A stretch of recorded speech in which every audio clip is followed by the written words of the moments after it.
pushoni një çast nga aktivitetet e shumta dhe dëgjoni një koment për jetën nga Dr. Harold Sala. Por Perëndia, mishi im dhe zemra ime mund të ligështohen, por Perëndia është kështjella e zemrës sime dhe pjesa ime në përjetësi. Psalmi 73 vargu 26.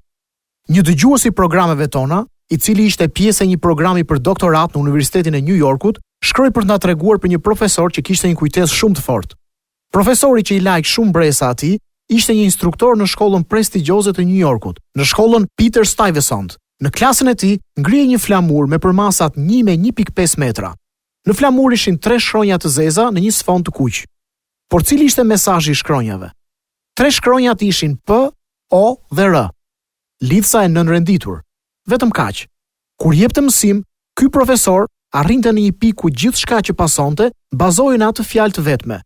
Pikërisht atëherë ai tregoi me gisht atë flamur dhe pastaj vazhdonte. Në mënyrë shumë interesante, jeta shpesh varet tek ato fjalë. Kur Pali u shkroi miqve të tij në Filipi, ai foli për Epafroditin, i cili u sëmur. U sëmur aq shumë sa dukej sikur do të vdiste.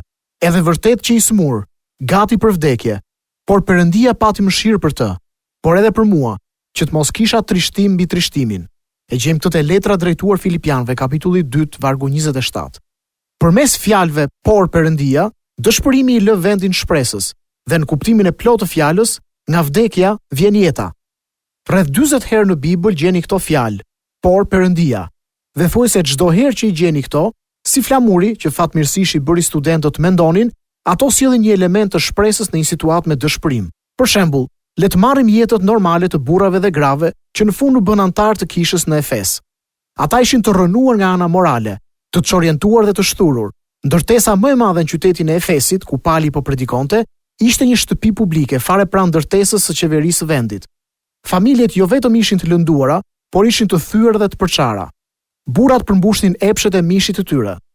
Më pas Pali tha: "Por Perëndia, që është i pasur në mëshirë, për shkak të dashurisë së tij të madhe me të cilën na deshi, ndonse ne ishim të vdekur nëpërmjet shkeljeve, na dha jetë bashkë me Krishtin. Ju jeni të shpëtuar me anë të hirit."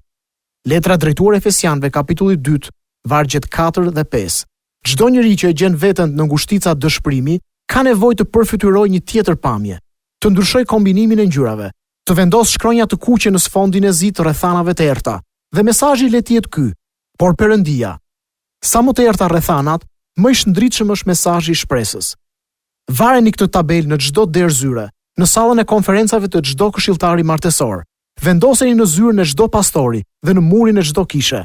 Shkruajeni në mendjen tuaj dhe refuzoni që ta pranonin poshtjen. Nëse vërtet e besoni që Perëndia ekziston dhe që ai mund të ndryshojë çdo rrethan, atëherë ka shpresë për martesën tuaj, për djalin tuaj, për personin që është kaq i vështirë, për situatën shëndetësore që ju ka bërë të pyesni veten nëse do të bëheni më mirë apo jo. Mesazhi por Perëndia nuk është mesazh me shpresë të rrem. Përkundrazi, është boshti që dokumenton kthesën e çdo personi që është kthyer në besim, ashtu siç ishte për burrat dhe gratë e shturura që më vonë u adresuan si shenjtor në kishë. Të kthehesh në besim do të thotë se ju ishi duke ecur drejt një rruge të gabuar në jetë, por Perëndia e ndryshoi jetën tuaj dhe ju ecët në një jetë të re, si një burrë dhe një grua e ndryshuar. Nëse nuk do të kishte Zot, atëherë nuk do të kishte asnjë shpresë që jeta të mund të ndryshonte. Shumë kohë më parë psalmisti shkroi këto fjalë: "Mishi im dhe zemra ime mund të ligështohen, por Perëndia është kështjella e zemrës sime dhe pjesa ime në përjetësi." Sërish, fjalët por Perëndia. Shtojani këto fjalë dëshpërimit në jetën tuaj dhe shpresa do të rilind.